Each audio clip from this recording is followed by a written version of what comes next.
할아버지 집은 지금 살고 있는 집에서 차로 2시간 정도 거리에 있다. 평범한 농촌의 농가인데 난 할아버지 할머니를 너무 좋아했기 때문에 어릴 때부터 혼자서라도 놀러갈 정도였다. 하지만 마지막에 그곳으로 간 것이 고3 올라가기 직전이었으니까 벌써 10년 정도는 가지 않고 있다. 여기서 확실히 알아야 할 것은 내가 가지 않은 것이 아니라 가지 못하게 된 것이다. 때는 고3을 앞둔 봄방학. 너무 좋은 날씨에 그날도 할아버지 댁으로 향했다. 할아버지 집에 도착해서 바람도 쐴 겸 마루에 누운 채로 한쪽 발로 머리를 받치고 아무 생각 없이 하늘만 바라보고 있었다. 따뜻한 날씨에 기분 좋게 누워 휴식을 취하고 있었는데 그때였다.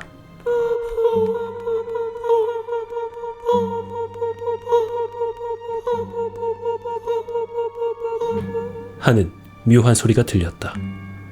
기계음 같은 게 아닌 사람이 입으로 내는 소리 같았다. 그것도 포인지 보인지 구별이 잘 안 가는 포와 보 사이 정도의 소리랄까? 아무튼 뭔가 하고 두리번거렸더니 울타리 위로 챙이 넓은 새하얀 여자 모자가 올라와 있는 걸 발견했다. 제대로 보니 울타리 위쪽으로 모자가 올려져 있는 건 아니었다. 모자는 그대로 옆으로 이동했고 울타리가 끝나는 곳까지 오자 한 여자가 나타났다.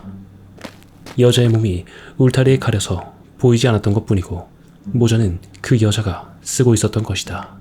그리고 그 여자는 모자색과 같은 하얀색의 원피스를 입고 있었다.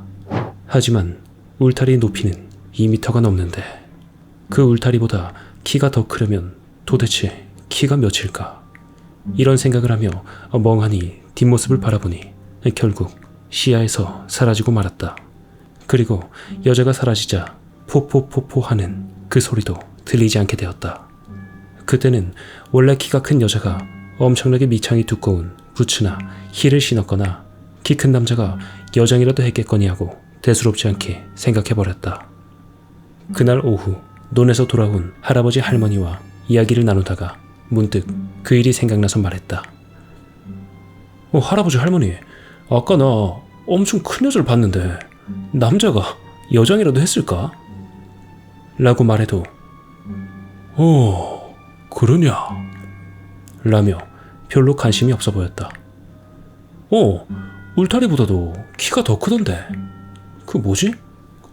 모자 썼고 그 포포포? 라고 이상한 소리 내면서 막 걸어다니던데? 라고 말한 순간 할머니와 할아버지는 말 그대로 얼어붙어 버리고 말았다. 그러더니 할아버지가 몹시 흥분하면서 언제 본 거야? 어디서 봤어? 울타리보다 키가 얼마나 컸어?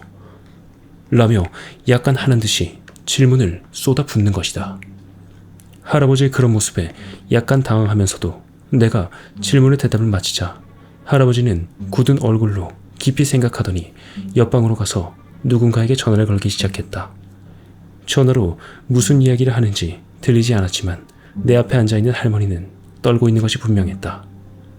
할아버지는 전화를 끝내고 방으로 들어와서 오늘 밤은 자고 가라고, 아니 무슨 일이 있어도 집으로 보내지 못하게 되었다고 말했다. 나는 무엇을 잘못한 것일까? 라고 필사적으로 생각했지만 어떤 생각도 들지 않았다. 아까 그 여자도 내가 보러 간 것이 아니라 그 여자가 마음대로 나타난 것이고 급하게 나갈 준비를 하더니 할아버지는 누군가를 데리러 간다고만 말하곤 차를 타고 나가버렸다. 할머니에게 조심스럽게 무슨 일이냐며 그렇게 물어보자 내가 팔척 귀신에게 홀린 것뿐이고 할아버지께서 어떻게든 해주실 거라고 아무 걱정도 하지 말라고 하셨다. 할머니는 할아버지가 돌아올 때까지 그 귀신에 대한 이야기를 조금씩 해주기 시작했다.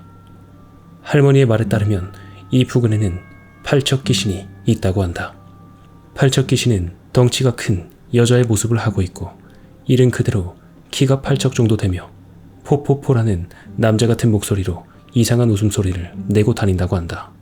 본 사람에 따라 상복을 입은 젊은 여자이기도 하고 기모노를 입은 노파이기도 하며 작업복을 입은 중년이기도 하는 등 모습은 각자 다르지만 여성이고 비정상적으로 키가 큰 데다가 머리에는 무언가를 쓰고 있다는 점과 기분 나쁜 웃음소리는 누구의 말에서도 찾아볼 수 있는 사실이었다. 옛날에 여행자에게 딸려왔다는 소문도 있었지만 정확하진 않다고 한다. 다른 지역까지 못 가도록 이 지역의 동서남북 사방에 지장을 세워 봉인되어 있기 때문에 다른 곳으로는 가지 못한다고 했다. 팔적귀신에게 홀린 거의 모든 사람이 그래왔듯 팔적귀신에게 홀리면 수일 만에 죽는다고 한다. 그리고 나중에 들은 이야기지만 왜 하필 이 마을에다 봉인시켰냐면 아주 옛날에 주변 마을들과의 어떤 거래 같은 것이 오갔다고 한다. 예를 들면 저수지를 우선적으로 사용한다던가 그런 거래가. 팔적귀신의 피해는 수년에서 십수년에 한 번 있을까 말까 하는 그런 일이었기 때문에 옛날 사람들이 그 거래만 할 수 있으면 된다고 생각하고 이 마을에다 봉인해버렸다고 한다. 할머니께 이런 이야기를 들었지만 전혀 현실감이 없었다. 그때 할아버지가 한 노파와 함께 돌아왔다. 그 노파는 나를 보더니 대뜸 가지고 있으라며 부적을 하나 지어주었다. 그리고는 할아버지와 함께 2층에 원래 비어있었던 방으로 올라가더니 무언가를 하기 시작했다. 할머니도 그때부터 계속 나와 함께 있었는데 화장실에 갈 때조차 문을 열어두게 했다. 이렇게 되자 정말 큰일이 일어나고 있구나 라는 생각이 들더니 겁이 나기 시작했다. 잠시 후 2층에서 할아버지가 부르는 소리에 노파가 있는 방으로 들어갔다. 모든 창문이 신문지로 덮여 있었고 그 위에 부적이 붙어 있었다. 그리고 방의 내 구석에는 접시에 소금이 쌓아 올려져 있었다. 게다가 나무로 된 상자 같은 게 있었는데 그 위쪽에 조그마한 불상이 놓여 있었다. 그리고 어디서 가져왔는지 요강 2개가 있었다. 얘야, 곧 있으면 해가 질 기다. 잘 들어라. 내일 아침까지 절대로 이 방에서 나오면 안 된다. 내도 네 할미도 절대로 너를 부르는 일은 없을 거니까네. 누가 너를 부르더라도 절대로 들으면 안 된다. 그래, 내일 아침 7시가 되면 나오도록 하거라. 집에는 할애비가 연락해 놓으마. 라고 할아버지가 무거운 표정으로 말하는데 그저 끄덕이는 수밖에 없었다. 지금 할아버지께 들은 이야기 잘 새겨놓고 꼭 지키도록 해라. 그리고 무슨 일이 있어도 그 부적은 꼭 가지고 있어야 된다. 할아버지와 함께 온 노파도 말했다. 그리고는 방에 혼자 남게 되었는데 TV는 봐도 된다고 해서 틀어봤다. 하지만 보고 있어도 머리에 하나도 들어오지 않았다. 할머니가 만들어준 주먹밥과 과자도 먹고 싶은 생각이 들지 않았다. 그저 이불 속으로 들어가 부들부들 떨고만 있었다. 그 상태로 나도 모르게 잠이 들었던 모양이다.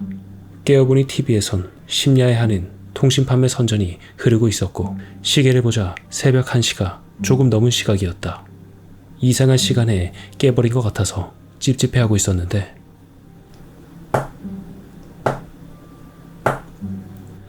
창문을 톡톡 치는 소리가 들렸다. 돌멩이를 던지거나 해서 나는 소리가 아니라 그냥 손으로 가볍게 때리는 것 같은 그런 소리였다. 바람 때문인지 누군가가 창문을 때리고 있는지 몰랐지만 필사적으로 바람 때문이라고만 생각할 수밖에 없었다. 진정하려고 물을 한 모금 마셨는데 잘 넘어가지 않았다. 너무나 무서워서 TV 소리를 크게 켜고 죽을 힘을 다해 TV만을 바라보고 있었다. 그때 문 밖에서 할아버지의 목소리가 들려왔다. 얘야, 너무 무서우면 그냥 나오거라. 나도 모르게 문을 열 뻔했지만 할아버지가 한 말이 떠올라 뻗으려던 손을 멈추고 말았다. 그때 또 목소리가 들려왔다. 얘야, 왜 그러는 거야? 너무 힘들면 나오래도. 할아버지의 목소리였지만 분명히 할아버지의 목소리가 아니었다. 느낌이 그랬다. 그럼 저 문 밖에서 나를 부르는 것은 무엇일까? 라고 생각하니 온몸에 소름이 끼쳤다. 방 구석에 둔 소금 접시를 보니 쌓아둔 소금의 위쪽이 까맣게 변해 있었다. 너무나 무서워서 부적을 쥐고 웅크려 덜덜 떨고만 있는데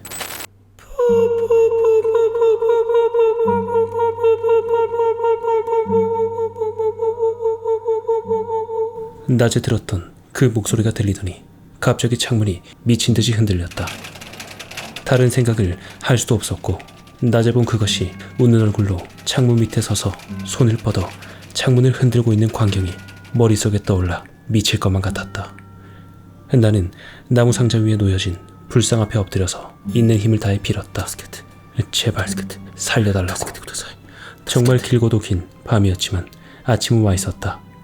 눈을 뜨자 켜놓았던 TV에서는 아침 뉴스를 하고 있었다. 화면 구석에 표시되는 시간은 7시 30분. 창문을 두드리는 소리도 그 목소리도 들리지 않았다. 난 어느샌가 기절했었던 것 같다. 방구석에 누웠던 소금은 전체가 새카맣게 변해 있었다. 혹시 몰라 내 시계를 봐도 같은 시간이었기 때문에 조심스럽게 방문을 열었다. 그곳에는 할머니와 노파가 기다리고 있었다. 할머니는 아이고 다행이다. 다행이야 라며 울고 있었다. 1층으로 내려가자 아버지도 와 있었다.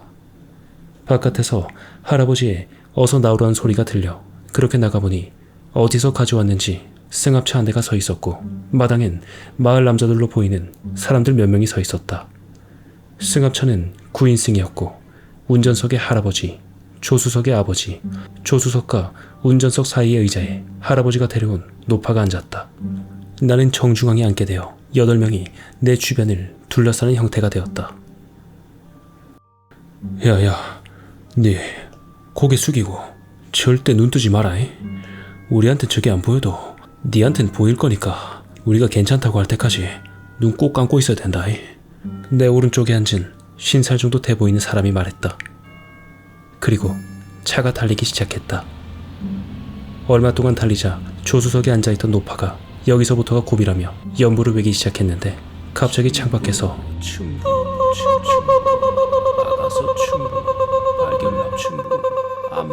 또 그 소리가 들렸다. 노파에게 받은 부적을 꽉 쥐고 눈을 감고 고개를 숙이고 있었지만 딱 한순간 실눈을 뜨고 옆을 봐버리고 말았다. 그곳엔 긴 팔다리의 간절을 이상한 방향으로 꺾으면서 차 바로 옆을 달리고 있는 하얀 원피스의 여자가 있었다. 머리는 창문보다 높은 곳에 있어서 보이지 않았지만 차 안을 들여다보려는지 몸을 굽히려고 하자 나도 모르게 하는 소리가 났다. 쳐다보지 마라! 옆에 앉은 남자가 하는 듯이 말했다. 순간적으로 놀라 눈을 꽉 감고 부적을 더욱 세게 쥐고 있었다.